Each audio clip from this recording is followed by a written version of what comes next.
तुम्ही पाहत आहात MCN न्यूज मराठी।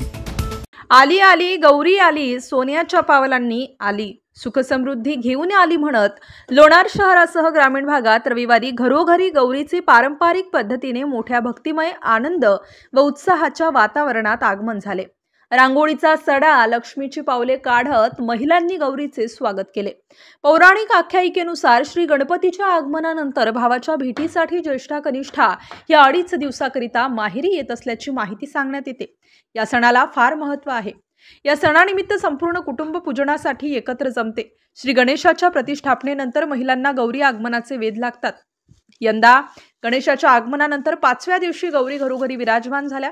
काही ठिकाणी पितळाचे तर काही ठिकाणी प्लास्टर ऑफ पॅरिसचे मुखवटे असलेल्या गौरींसाठी स्टँड उभे करून नवीन साड्या आणि राजशृंगार, तर काही ठिकाणी राशीवर मुखवटे अशा वेगवेगळ्या स्वरूपात घरोघरी गौरी विराजमान झाल्याचे दिसून आले। एवढेच नव्हे तर मंडप व डेकोरेशन करून विद्युत रोषणाई तसेच महालक्ष्मी समोर करंजी, लाडू, शंकरपाळे, चकली यासह विविध खाद्यपदार्थ करून ठेवण्यात आले। इतर सजावटीच्या वस्तू मोठ्या आनंदाने 7 ते 8 दिवस घरातील महिला व बालगोपालांनी मेहनत करून सजावट केल्याचे दिसून आले।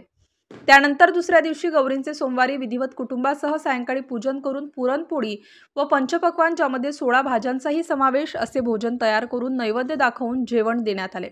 या सणामुळे सर्व कुटुंब एकत्र येत असून हा सण सर्वात महत्त्वाचा सण मानला जातो। त्यानंतर तिसऱ्या दिवशी मंगळवारला माहेरपणासाठी घरी आलेल्या गौराईंचे विसर्जन अतिशय भक्तिभावाने करण्यात आले। MCN न्यूज मराठीकरिता प्रतिनिधी भूषण शेटे, लोणार।